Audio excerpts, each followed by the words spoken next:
Hi there, my name's Lynn and you are joining me on my cash stuffing journey to become debt-free and financially stable. I appreciate that you've taken the time to stop by, and I also appreciate those who have subscribed. If you'd like to subscribe and hit the like button, that would be very much appreciated. Now, today's video is a bit different. What's happened in the last week? Well, I was very excited because I finally managed to do back-to-back videoing last week, and I ended up videoing 3 different videos. One being my regular weekly challenges, one being my monthly long-term sinking funds, such as travel, my daughter's wedding, etc.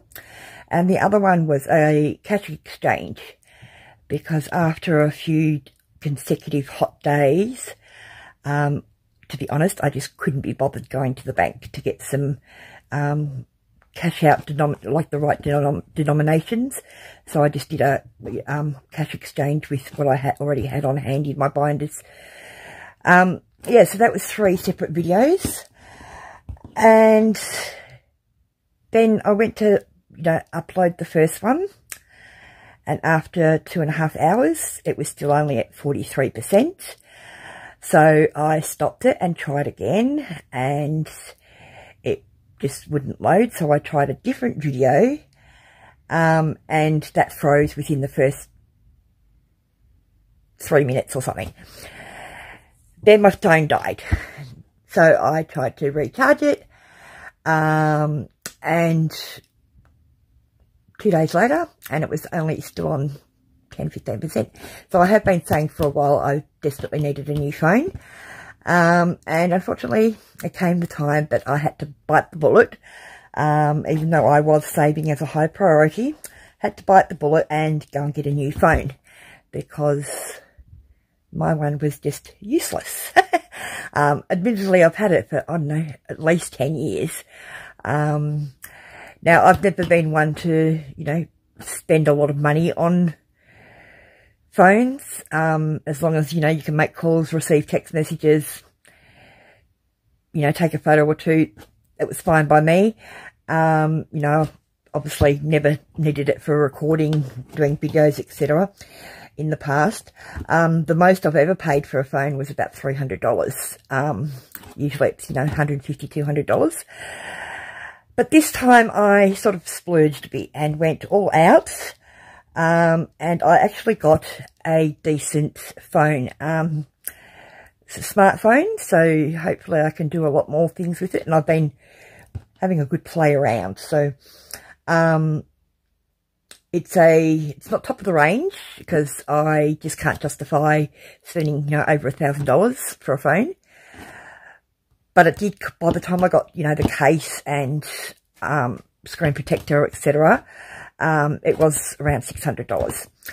And it's a Samsung G54, A54. Yeah, A54, 5G. It's 265 gig to storage, so I'll be able to do lots of filming all at once. Yeah, so in saying that, where did I get the money from? I only had about $150 in my phone savings that I was doing as a high priority. So I ended up having to use my emergency fund, which I'd managed to get up to $500. I hadn't touched it for, quite a while, and it was sitting at $500. But I thought I could use that and still not touch my savings, which it's taken me a long time to get my savings to where it was, considering the circumstances I was in, which I haven't gone into a lot of detail, but my ex-husband left me in a lot of debt, and it's taken me a long time to get the debt down, as well as rebuild. You know, he cleared out before he left, he cleared out our bank accounts, racked up thousands on a credit card, didn't pay car payments and stuff like that. So yeah, he left me in a lot of strife, and I've managed to get myself out of it. You know, it's taken a long time, but anyway. So I thought I'd splurge, and now I need to sort of, you know, work at rebuilding my emergency fund. But the good thing is I didn't have to go into further debt to buy it. I didn't have to go onto a payment plan with, you know, I could buy the phone outright without having to go onto a payment plan with, I'm with Telstra. So, it was good that I had the money there, even though it wasn't what I wanted to use it for. But in saying that, it was an emergency because I can't be without a phone.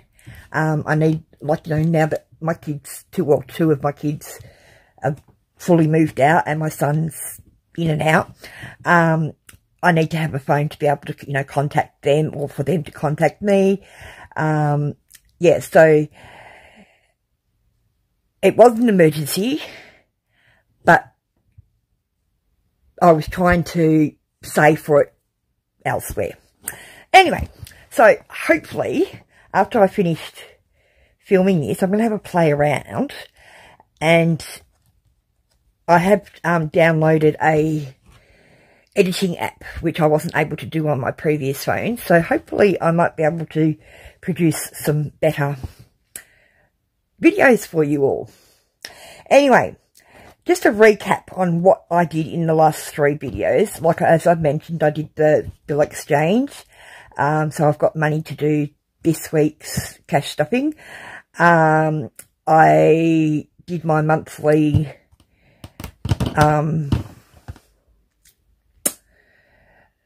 long-term sinking funds.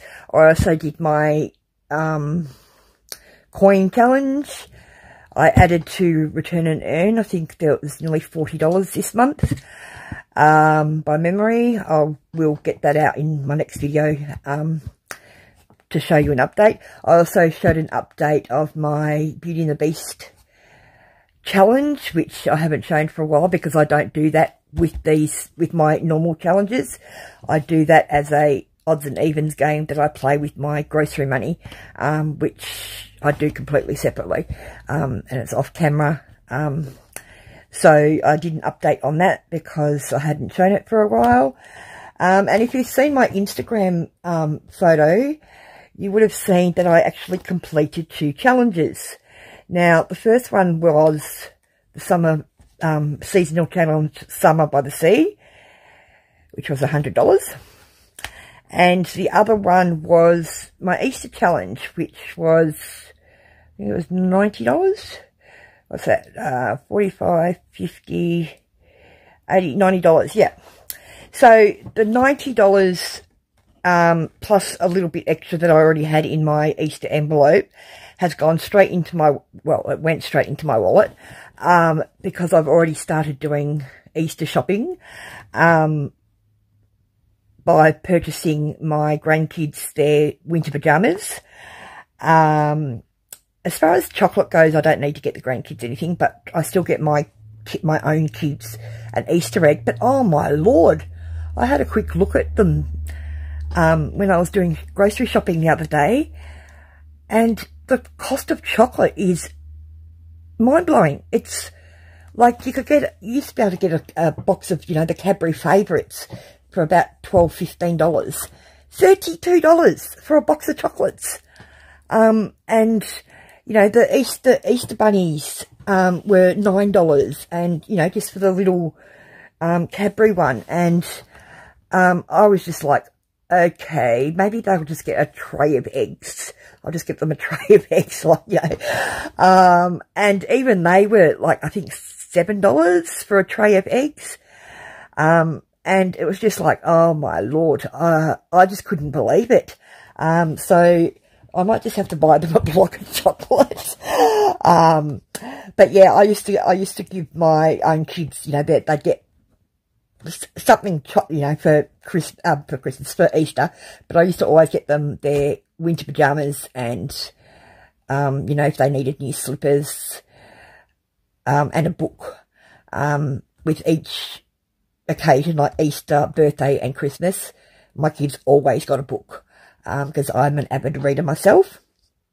So, yeah, that's what my grandkids will be getting, but because they're only babies, they won't be getting chocolate just yet. So, so yeah, that money's in my wallet still. As I said, I've spent some. Now, the Summer by the Sea money, I have put into, I've repurposed this to a reallocation folder. And I'll probably do it, I don't know, a game day or something like that. But I've repurposed these envelopes that I purchased for challenges, but they're too narrow compared to my other envelopes.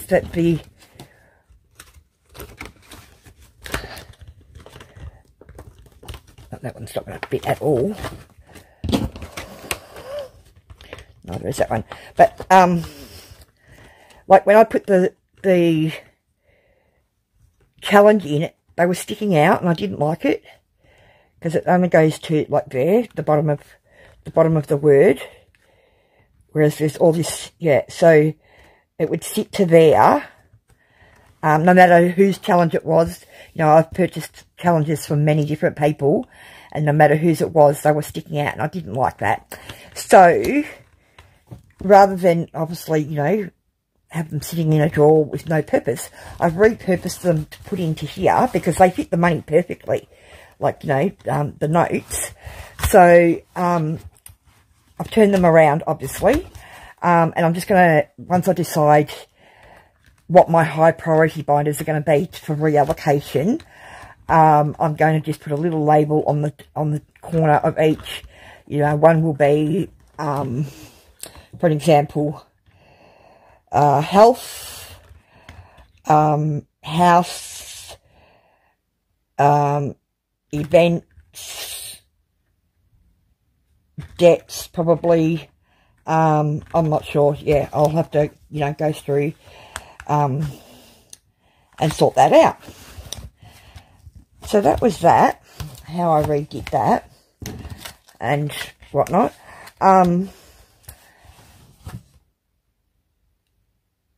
Oh, and I also discussed about whether you shop at Coles or Woolies, to make sure you utilise your rewards cards to the best of your ability. Don't just buy something just for the sake of getting points. If you need it, and it's, you know, when I do my grocery list, I'll go onto my Flybuys app and I'll look and see, you know, if anything on my list is actually, you know, up for points or something like that. And, you know, I'll activate the offer to say, if you purchase that, you know, you get bonus points or what have you. But I do the one, because it's,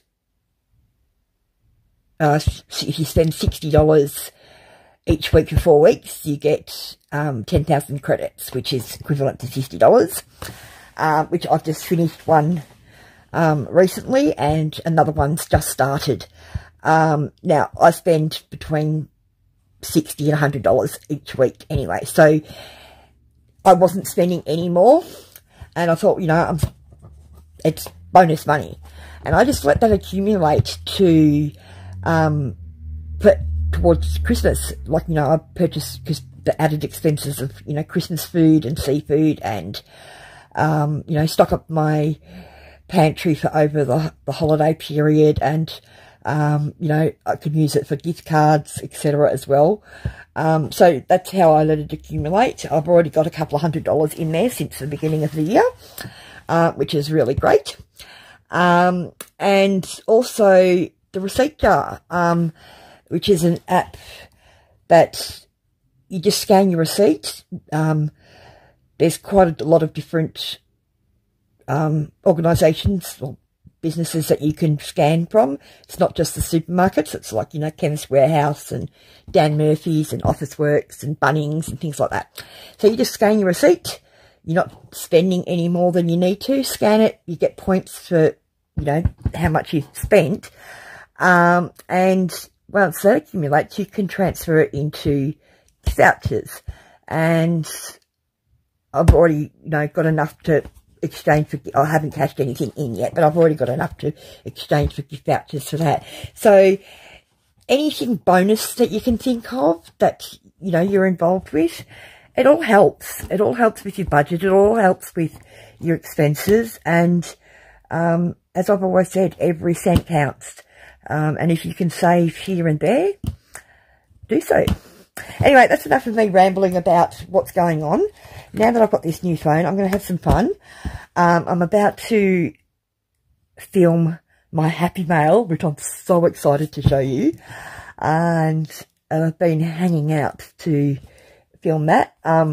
So, yeah, until next time, keep chasing your dreams, because only then they will come true.